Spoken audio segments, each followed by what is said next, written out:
Hello, I'm back and I'm going to do some fanboy stuff again.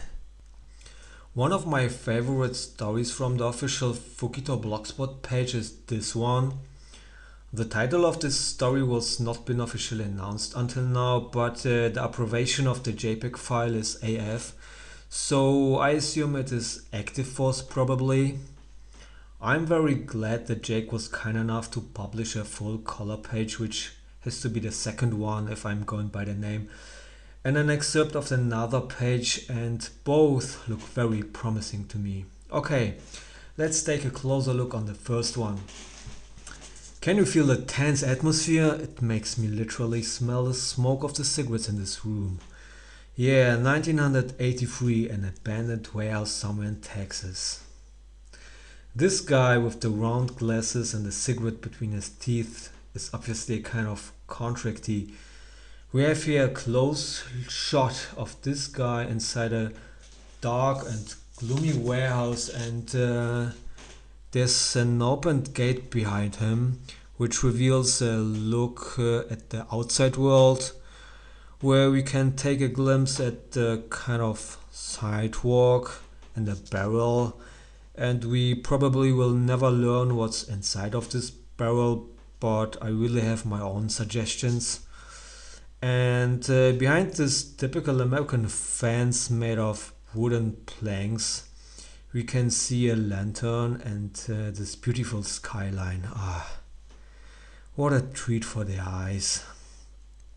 But concerning the face of this guy on the first panel, Jake admitted that he got inspired by some art of Paul Gulesi, or whatever the name of this artist has to be pronounced. It looks really fantastic. And you realize that this mission is strictly off the books. The agency can only guarantee payment, nothing else, and you'll be operating with extreme prejudice. I really like the character design of the two guys in the second panel. They look very suspicious. I don't know why, but it reminds me on the killer duo Richard Kuklinski and his fella Roy DeMeo.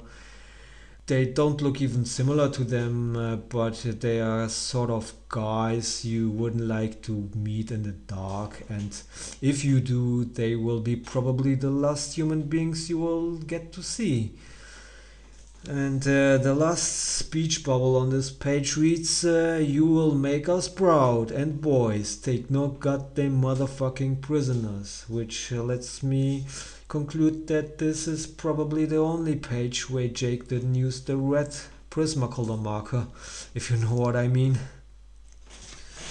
Okay, if you are interested in underground comics, you should definitely support Jake, because in my opinion he's one of the most underrated comic artists I've ever heard of.